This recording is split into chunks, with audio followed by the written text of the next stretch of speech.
Greetings everybody. Here today with you guys. I wanted to share, as we are all sharing lots of very personal things here at the moment, I thought I would share something that is actually a really big part of my life. I love cooking. I've been cooking since actually I was a very little kid. And many of you who do know me have probably experienced a meal that I've prepared here because I'm always cooking before recording sessions, before rehearsals, things like that. And do believe it's an essential way to kind of keep ourselves healthy. It's a lot cheaper than eating out and a lot better for you, and actually it can be a very enjoyable experience if you learn how to do it properly. So with that said, today I'm going to be making, it's not just lentils, although they are lentil beans. I'm going to be making dal. Now I call it dal because dal is how it's referred to in India, and I've really just fallen in love with some of the recipes that they have over there and have kind of created my own, just sort of out of having tried many different types and experimented in the kitchen, and this one is fantastic. So you won't go wrong if you do this properly. Anyway, start with, it's about 2 cups of, this would be 4 different types of lentil beans: green, brown, black, and red. And so you can mix up whatever types you like. They have different cooking times. So mind you, black lentils, or they call them French lentils, cook a lot longer than the red ones do. The red ones will help to speed up the process a little bit. So basically what I'll do is now take the 2 cups after I've rinsed them, and really rinse them about 6 to 8 times. Just keep rinsing and rinsing until all the foam and the dirty water disappears and it starts to look like clear water. Then I would take it and I'm going to add probably about 6 to 8 cups of water and put it on the stove and just really let it go at a high heat for probably about 40 minutes until they get soft. And I'll be working on my other ingredients out of a large pan right here. So with that said, let me start with the beans. I'm gonna add some water, get those going over here, and I will share the next step with you guys. So now I've added some water and started this cooking at a really high heat because the beans will take a while to cook. Meanwhile, I'll get started with all my other ingredients over here, and once I finish with all the vegetables that I'll be adding, that's when I start to add spices. And it's basically what they call tempering, and tempering is when you dry roast your spices. But I found that once the vegetables get to a certain point and they're starting to dry out already, you really get the same effect in tempering your spices than with the vegetables. So I'm gonna start with some olive oil, probably about I would say we'd call that like 3 tablespoons, somewhere around there. And I'm going to take a whole onion, basically, and I'm going to start by cutting the onion very fine. I actually like to use a small food processor and just, throw it in there. You've got it. It speeds up the process. It actually makes it very fine. So I'm going to be doing that with the onion, with the garlic, and with the ginger. Okay, so first things first, let's get some onions going. This is pretty much 1 whole onion, not a really enormous onion, but one about this big. You pretty much want to use the whole thing because we're going to be making a large batch. I find like right now, considering we are all stuck indoors, we're not really supposed to be going out and shopping very frequently. And so it's good to have something you can make that will last a while. And this dish, once it's done, it'll last us about 2 weeks. I know most people don't want to eat the same thing for 2 weeks. Me personally, if it's really good, I don't mind. And we switch it up, sometimes switch a different dish every couple days, and keep this because it will definitely last a while. And you can sort of switch up things you serve on the side. I like to serve it like a soup, but with a little bread on the side, some avocado, maybe a salad, things like that, and keep it Ital.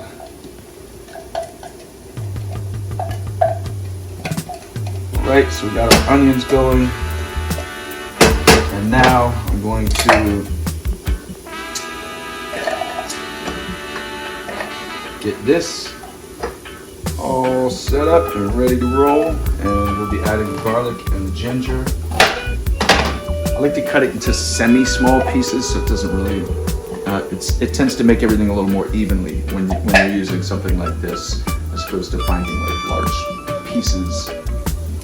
You know, it's a good onion. When it gets you in the eyes, it's one of the pleasures of cooking is having onions just burn in your eyes. Absolutely beautiful.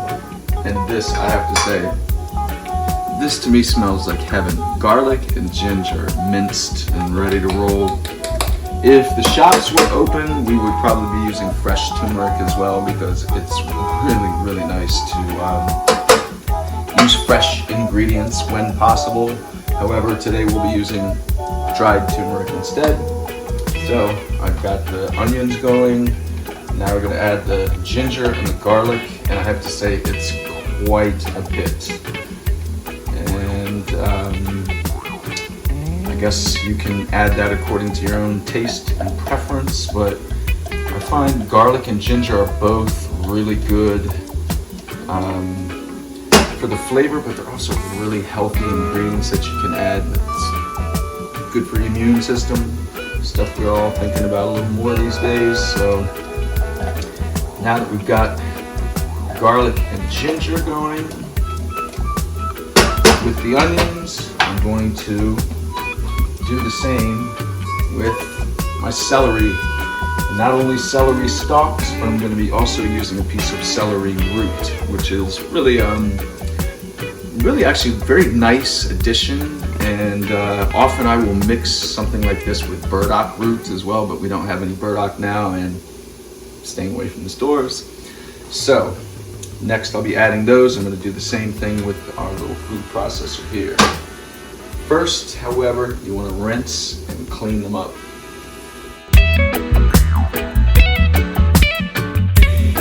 All right, so our next ingredients we are adding is, I guess you could call this minced celery and celery root. And just want to add that, get it all sauteing nicely. Next I'll be doing tomatoes, and I'm going to puree the tomatoes I'm going to add. And beautiful thing about that is because by this point the oil in the pan is pretty much getting soaked up. So by the time I'm adding my tomatoes here in just the next minute or two, it'll add some liquid to this. So I won't need to keep adding more oil in order to cook this properly. So that'll be my next ingredient. Next ingredients will be our tomatoes here. It really doesn't matter what kind of tomatoes you want to use. I find, however, when you are trying to puree tomatoes in something like this, you want a tomato that's actually very ripe. It's not ripe yet, and it's still really firm. It's not going to puree very well, and it's going to make this like kind of thick mush as opposed to a nice liquid puree. And once again, I always cut before adding. I'll cut it into little sections before throwing it into my food processor, because then it's going to really puree a lot more evenly. And one thing I forgot to mention at the beginning of this whole thing is, before you ever start cooking, what's the first thing your mother used to ask you when you go in the kitchen? Did you wash your hands? Right now, I think we all need to remember, wash your hands. I always wash my hands prior, and usually about 3 to 5 times during the course of cooking one meal. You just want to rinse your hands as you're moving along. But it's very important before you get started to clean your hands very thoroughly so that you're not adding any kind of germs or unhealthy elements into your dish. So none of the dirt from under your fingernails gets into the food. Okay, now if you notice this puree looks a little more like frothy, and I actually pureed this a little more, and that would be the result where you don't see any chunks. And the fact that this one's a little pink shows me that the tomatoes weren't fully ripe. When they're really ripe, this is going to be beautiful and bright red, also depending on what kind of tomato you use. Now I'm adding some more here. I did not puree quite as much, so it'll be a little chunky. You'll have some that is more pureed and some tomato that is has some little chunks to it still. So this is how things are looking so far. Just kind of stir it all in together. You can see a little leaf from tomato, so I'm going to pick that out. And that's a nice start to this dish. And I tell you, this dish, I've been working on it for about, I would say 25 more years, I mean, almost 30 years I've been cooking this dish. And it's adapted over the years. I've done many different versions. This particular one, I find the particular curry that I've been using recently just makes all the difference in the world. It's called Vindaloo Curry. It's very, very nice. So now, with that said, we've got basically the base going here. Gonna let that kind of cook. As I said before, the liquid from the tomatoes now is gonna help to keep this cooking. All that liquid is going to cook out of here, and it'll start to become more of a paste as things progress. That'll be the point where I'm gonna start adding the spices and tempering. I'm always stopping and checking the pot of beans that's boiling over here and cooking, and just keep adding water and keep that thing going, because they're gonna soak up all the water in time as well, at which point I'm going to be adding coconut milk and broth, and that'll be the base, the liquid base, I should say, for, call it a soup, call it a stew. I'll just call it dal for now, and these will be the next ingredients we're gonna add. Carrot and sweet potato. We got a little bit of a limited resource happening here at the moment, so we'll work with what we have. Be careful when you are cutting sweet potatoes. It can be very, very firm and tricky, and you can cut yourself if you are not. I like to make little discs like this, and then I'll stack 2 or 3 of them and kind of hold them.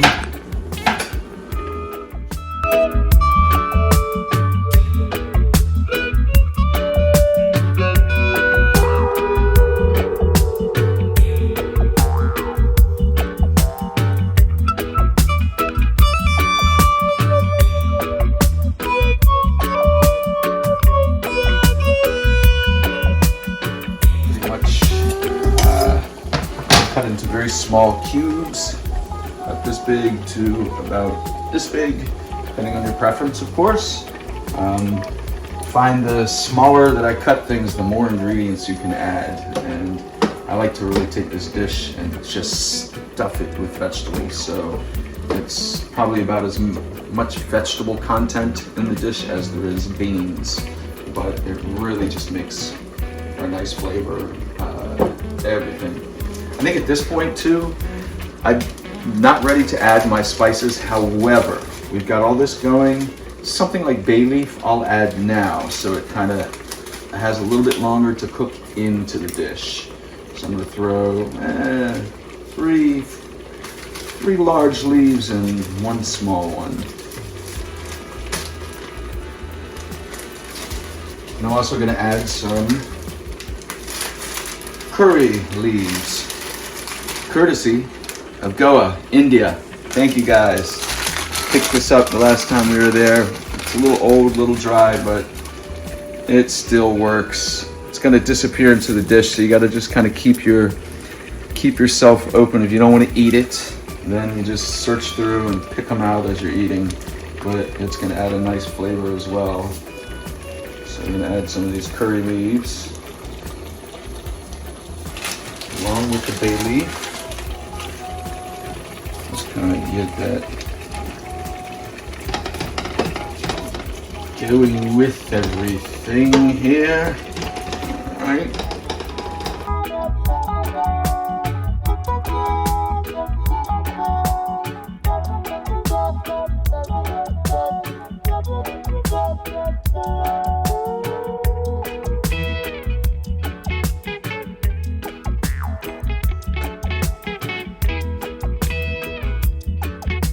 All right, now I have chopped carrots. You can add as much as you like. We don't want to go overboard.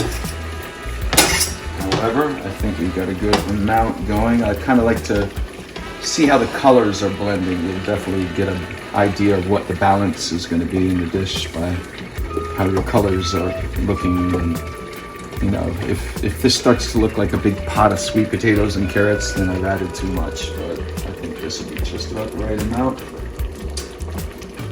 And that would bring us to, I do not normally add potato to this dish. However, we have a potato that's going to spoil soon, so you might as well throw it in there, not waste it. Better not to throw any food away right now, as we want to really use everything we have and, you know, be mindful of our consumption, as things are really in a very different time and place than we've ever experienced before. So, you know, I think wastefulness is a really important issue to address for a lot of people in how we cook, how we live, eat. I can't stand to waste food. I try to eat everything that I buy, and if not, utilize it before it spoils. And I don't throw it into my trash either. I compost. I can take seeds and stuff and I sprout them. And so I think it's part of being mindful about what we put into our bodies and what we also take from the planet around us. Because, you know, let's appreciate what it is that we have. I know I certainly do. And so I don't want to ever lose sight of that. And that's one of the reasons why I choose to cook for myself as well.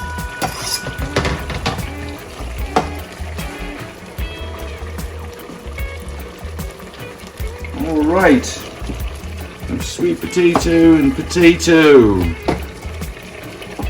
Moving right along. Now, oftentimes, if I have the ingredients, I'll add shiitake mushrooms, I'll add green peas. Sometimes if we have string beans, I'll even cut them really, really fine and have tiny little pieces of green bean that I'll throw in here. Today we're working with what we have, so this is pretty much our base. This, I have 2 bunches of cilantro that are on the verge of saying goodbye. So basically I'm gonna do the same thing in my food processor with this and add it. A lot of times if it's fresh, I won't add the whole thing. I'll save some to use as a garnish on top, but this is gonna spoil, so we're gonna pretty much not turn it into a puree, but pretty close to it, and just add that to the dish really towards the end. So the beans are coming along, they're moving. You might only need to add water this one last time before next adding the coconut milk. So now what I'm going to do is start with my spices. And so I've already added the bay leaf and the curry leaf. So this is really important, and it's up to you what you like in order to add, you know, according to your own taste. My taste, I'll share, you know, how I spice things. Start with cumin. You can have cumin seed if you like. I prefer to use the powder. And I don't hold back, but don't go overboard. But we're gonna kind of cover it, you know. I don't necessarily measure, I kind of go by sight, you know. I think a lot of times we don't want to be afraid of spices. You don't want to add way too much, but as I said before, it's up to your taste. Now this is turmeric. Don't look at the brand because this is not a brand I normally buy. I often will actually buy my turmeric from Indian markets because you can get much better deals over there. I'll buy a big bag for $5 that is a lot cheaper than this very small container for $6 to $7. So we got cumin and turmeric in there so far. Let's go a little bit of salt. Now remember, salt is not a seasoning, people. Salt's not a seasoning. It's not also very good for you, but I use pink Himalayan salt and, you know, maybe a tablespoon for this. About a tablespoon. And next I will be adding here, I've got some powdered ginger, which I didn't add as much ginger as I normally do, and I really think ginger helps the flavor pop. So I'm going to add a little more powdered ginger. I'm going to then cardamom and coriander both work really well together, along with fenugreek. Now I buy fenugreek and it has these seeds that look like when you buy it, sometimes it's going to look like this. They don't tend to dissolve and break down very easily, so you do have to like put it into, I use a coffee grinder basically, and you know, fenugreek we're going to add probably about close to a tablespoon. So you can see the fenugreek here to the side of the ginger, about a tablespoon. Coriander, we don't want to add a whole lot, but I don't have a whole lot, so that's not going to be possible.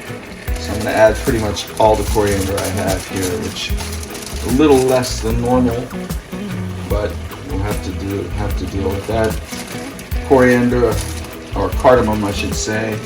I'm going to kind of match the coriander as well, and those two work together very well. So we've got these spices going.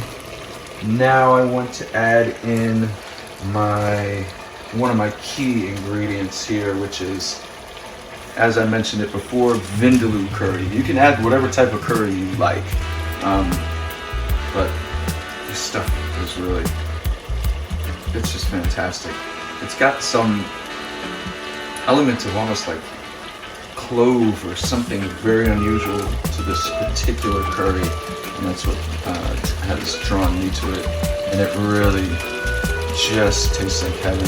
And I don't hold back with the curry, so you can see I've got quite a bit of this going on here. I'm going to throw a little more cumin.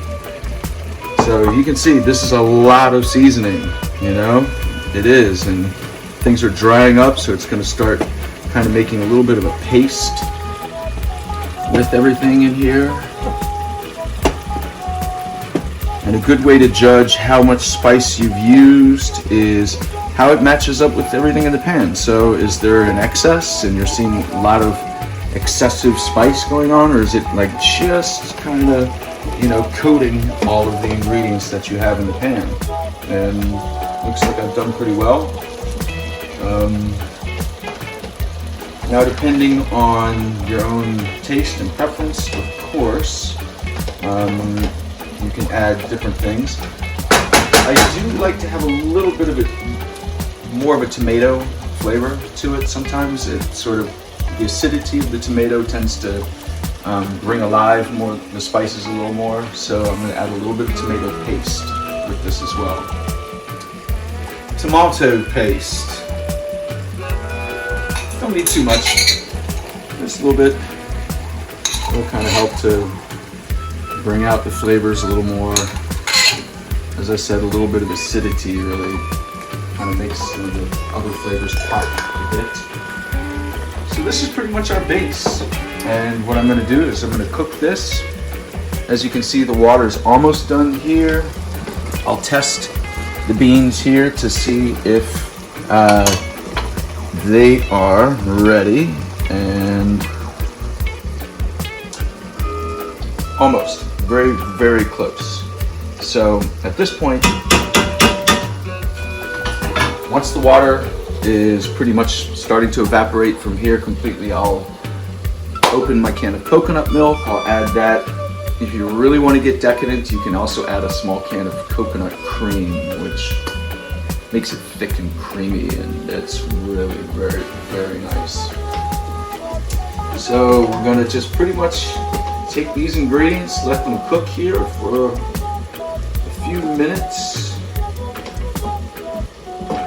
prior to combining everything. And that'll be the point where I add in my coconut milk and then finish with fresh cilantro. And hopefully your cilantro will look a little better than this, but you know what? Work with what you have, so this is what we have. That's what's going in today. So I will be sharing the product as we finish here in just a few minutes. Things I forgot to actually share with you guys is, one, don't always do this necessarily, but every once in a while I add a tiny little bit of mustard seed, ground mustard seed, and I will add that like a teaspoon, and also fresh thyme. It's not a lot compared to how I usually cook with it, but thyme is just, to me, it's one of my favorite herbs to cook with. I use it in almost everything I cook for meals. Maybe not oatmeal, but if I'm making a stew, something for dinner, more than likely it's got thyme in it. So with that said, I will be combining all the ingredients here together in just a moment and sharing that final result with you guys. Okay, so now the beans have pretty much started to get soft and just about ready. They need to cook a little bit more, but I'm going to finish out the cooking process by adding a can of coconut milk. I found recently they have a coconut milk that you can buy that doesn't have any guar gum. It's just coconut milk. So that's what we're going to roll with here. I'm also, as I mentioned before, going to be adding some coconut cream as well. So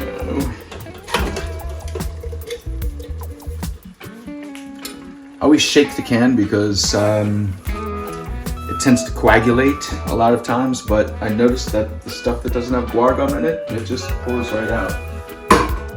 So we've now got our lentils going with coconut milk, and it's a very nice, oh God, it's a really nice smell. It is heaven. So we're gonna take the ingredients we have here and we're just gonna combine everything.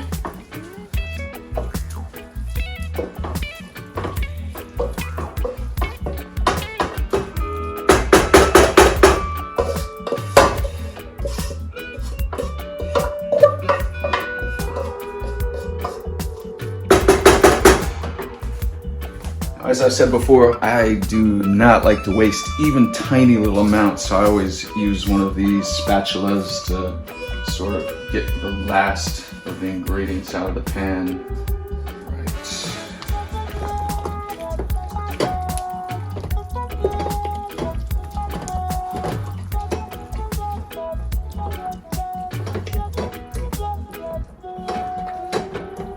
Alright, as you can see, it's really thick right now. This is like porridge.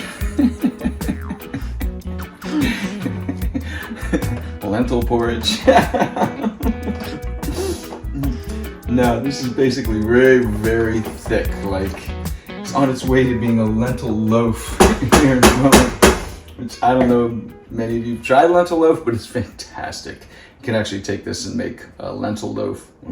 Would be curried lentil loaf, but I'm willing to share that recipe down the road as well, which is really, really nice. I usually use a different lentil recipe, however, when I'm doing lentil loaf. And so what we're gonna do is gonna add to this some vegetable broth, just to sort of, I prefer to have it a little soupier. And so I'm gonna add some vegetable broth, and we're gonna add the coconut cream before topping it off with our final ingredient. Right now we're gonna be adding a little bit of vegetable broth. If you don't have vegetable broth, you can always use water. If you do use water, you might want to add a little more salt and that kind of thing, but vegetable broth is also very easy to make too, if you want to do it ever at home, and it's not that time consuming, and it's really fantastic. Really makes a huge difference.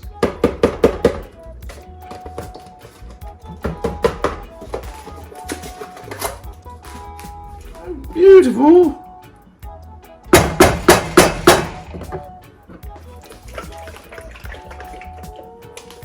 And now the coconut cream.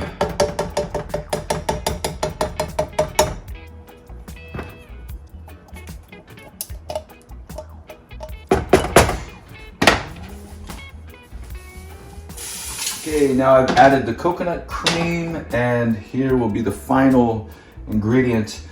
I don't take all of the stems off of the cilantro. I know in certain cuisines they do. I had a friend of mine who's Indian tell me that he's like, man, we use the whole thing. So since I was informed of this, I've been doing the same thing. And this is basically what it looks like once you've kind of pureed it almost. It's almost like a paste at this point. And this is quite a bit. If you can see, it's a lot of green energy going into this dish right at the end, which is incredibly good for you and balances out with flavors and even the color profile. You know, I love to look at a dish once it's made and just see a lot of color variety happening, and this is one of my favorite parts, stirring it in at the end. It's just like you get to sort of see it all come together, and it's really just beautiful. Absolutely beautiful. And once you kind of stir it up, it's going to get a little less green. You're not going to be seeing as much of that green in there, and it just mixes in nicely. Oh, what a beautiful sight. Okay, so there you have it. This is my Vindaloo Curry dal recipe. When we serve it, I usually like to serve with a piece of bread, usually some avocado on the bread. And I'm a hot pepper person. I don't cook it into the dish because I know not everyone likes to have their mouth on fire. However, you know, I'm a big fan of these, and so I'll be adding this to mine as I'm eating tonight. Serve it with a salad, some whatever else you like on the side. But that would be my Vindaloo curry. Many blessings, everybody. Stay healthy. Let's all stay real patient right now, as we all have to be indoors, and you know, let's use the opportunity to share things with each other. So much love, peace and blessings.